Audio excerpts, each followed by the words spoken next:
What can you see happening if a really good doctor or lawyer actually says, I'm going to offer my consultation for free from now on.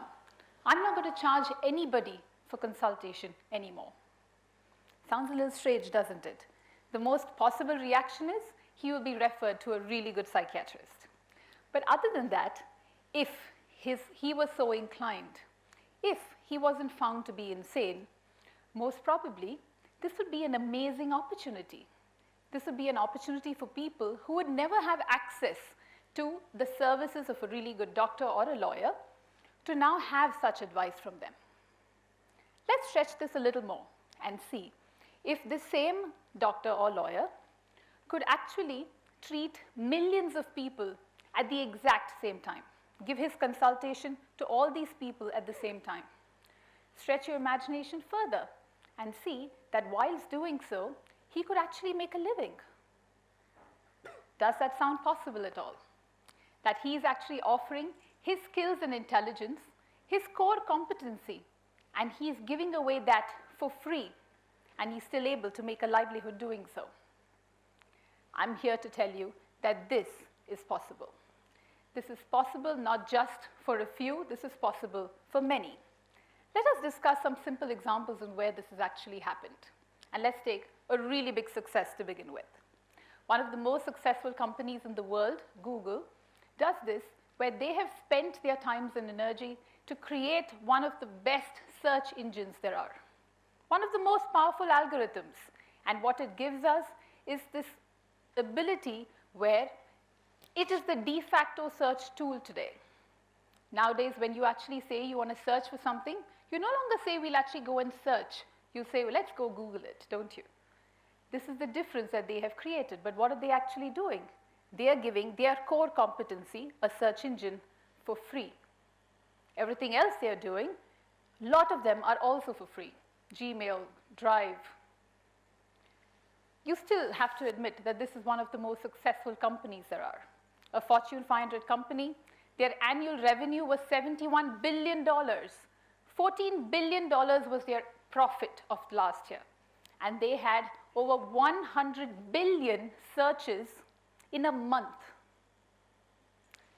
Pretty not too shabby, is it, for a company that is giving away their core competency for free? Let's see another example really quickly. The founders of WhatsApp. WhatsApp, the instant messaging service that all of us are familiar with, actually gives their service for almost for free. They offer iOS users a one-time charge, and Android users are charged every year. Very nominal amount, almost giving this away. And yet, this has transformed the entire industry. This has disrupted the entire telecom sector. And how did they manage to do this? By focusing on what they really did. The entry barrier is almost nil. It is one of the easiest softwares that interlinks with your phone. They have no ads, no games, no glitches, and they focus completely on what they do. What do they have to show for it? 900 million users on a monthly basis actively participate in WhatsApp. The founders, as we all know, are millionaires several times over. I'm Gita Ramanan. I'm an architect and an entrepreneur, and I purposely use these examples, first, what I actually mentioned of a doctor and a lawyer, to show you that there can even be people in a non-core tech domain who can make such successes of their ideas. What we are involved in right now is an initiative to change the world by the power of design, and we are doing this one home at a time. How we're doing this is offering our professional services, our core competency, for free. Sounds funny, doesn't it? When I actually told this to a couple of people a little earlier, I could actually even hear them thinking, oh my God, this girl, she was always a little weird. She always chose to do something that was against what everybody else said you should be doing. And here, finally, she's hit on this idea. It sounds extremely plausible, doesn't it? Not just plausible, I myself can see the potential in it. It is a veritable gold mine. But she's now saying that she's going to give it away for free? She needs counseling, doesn't she? And then I actually have these people who come up to me and then tell me, maybe you should actually get some more business advice. Maybe you're a little too early in the stage of business and you're not really understood the ways and means of business.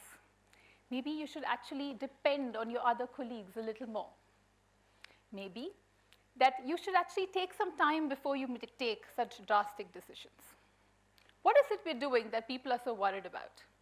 We are actually focused on creating an application that will allow any user to come in, log in, and select a design and design their home just like that by themselves. We're giving the power to design your home to you for free at your own home. Ghar baithe, ghar banao. And why are we doing this? We are saying that you truly need the power to take decisions in your own hand. All you have to do is come in, select which room you want to do. Much like how you would talk to a designer, talk to the application and say what you want in the room. What look do you like? What would you want in it? And magically and intelligently, the software will actually create this room for you. Not just will it give you a design, it will give you a 3D visual, an accurate cost estimate. It will actually give you these details in a manner of seconds. Let us believe that this is truly revolutionary, so much so that we actually started pitching and saying that we're almost treating the common cold in a similar parable. True, we're not treating the common cold, though don't get me started on that, and I hope somebody gets there. But what we're doing is changing the way the industry functions right now, changing the way people look at this. What we're trying to do is saying that why should we sell to a few when you can give this to many? And believe me, I'm not here to run a charity. I'm not here to find a way to give my services for free. And as much as my partner here is a little worried about that, we find a way to actually make this work on a day-to-day basis. Why are we actually doing this? The reality of today is the economics of modern-day India is completely shifted, where the generation today has more wealth, the middle class has more wealth than any generation that has come before. Yet, the single biggest aspiration that most of us have is owning our own home. The outside ills, the stress of the world today means that we place so much of importance on this one aspect. We expect our home to be a calm in the storm that the outside world is. And by doing so, we're placing so much responsibility on the home. At the same time, we're actually saying that this home should actually work for us. Now, there is 1% of the population that actually goes to a designer to get their home done, who will go take them through the process and get this finished. But 99% of the population does not even go to a designer because they think it would be too expensive to go to one. And whilst doing so, they actually land in the hapless clutches of contractors, local carpenters, who actually end up spending more money than they would otherwise. What actually happens in this way is that they run pillar to post, not happy about it, completely confused, frustrated, most of the times end up being disappointed or even worse, resigned with the solution. This is your home. Most people, if you're lucky, you do 1 or 2 homes in your lifetime and you're not happy about it.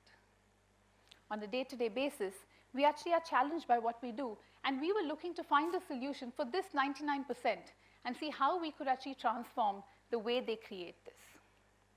And the way we worked was to actually use the advent of technology and innovation to make a solution here for them. 4 years back, when I was actually selected as a scholarship, for a scholarship by the Goldman Sachs 10,000 Women Initiative, I'd actually pitched this idea to them. And I said that this is what we'd create, custom design for each person, they get to manufacture, it gets manufactured, and then they get this delivered with no mess and no fuss. I was laughed out of the room. You cannot believe it. I was laughed out of the room because they thought there was no way this was possible. It was a good idea, but not a great business plan. Today, the reality has changed. Today, we're in a space with the advent of technology, with the advent of information that is power, that is there in all of our hands. We have the ability to create opportunities. The walls have come down, and we need to take seriously and see what we can create and give to people. More importantly, we can actually create true innovation when we actually find a solution for what ails many and not just a few, right? Innovation truly is when you're able to create solutions for the many people there are and not just focus on that 1% that we originally were talking about. And by doing this, you can actually create abundance and happiness. When we were working with this, we were constantly refining and trying to find better solutions here. Now, several of these opportunities came our way, and we have constantly endeavored to make sure that this works. If I leave you with one thought today, what I'd like you to remember is this. Whatever realm you pick, whatever topic you pick, whatever space you choose to exercise your energies in, make sure that you try to find a solution that can focus on benefiting the many and not just a few. The examples were many, whether it was Google, whether it was WhatsApp. There's Dropbox, MailChimp. There is open source software, like what we have with Java platform. And what these people are doing is giving information and adventure in the hands of people and telling you go out and innovate. What you truly can do is create a difference. The walls are coming down and the opportunities are endless on what is possible. What we need are people who will take advantage of these opportunities and think big. Do not restrain yourself thinking, no, mine is not a global idea like Google or WhatsApp. We are an architectural firm, and we functioned like an architectural and interior design firm for several years. But what made the difference was that we looked at what we were doing. We constantly questioned ourselves. We questioned and asked ourselves, why? Now, if my parents were here in the audience, they would tell you that as a child, I would constantly question and ask why at every point of time. Something they quickly tired of, but something that they later realized was too ingrained a habit to actually change. But this is something that helped us in our journey. Even though we were actually going on a path that was actually working quite well, by constantly asking ourselves what we were doing next, where we were going, and more importantly, why we were doing that, we chose to actually constantly correct our journey. We chose to ensure that we would actually work towards defining the edge. What we're actually talking about, exploring, discovering, growing and expanding beyond what we know is only possible if you push that boundary and you constantly ask yourself why you're doing what you're doing and making sure you get a really remarkable answer then. The economic boundaries are waiting for all of us to actually change this. And every day you actually push this, you are creating a change not just in your lives, but in so many others. The opportunities are there for everybody to be actually taken advantage of. And I ask that all of you push this, that all of you actually realize that this is a cataclysmic change that is just waiting to happen. If only we believe in the power of our idea, we believe in the diligence of our own dedication, and we work hard to make it happen. Thank you.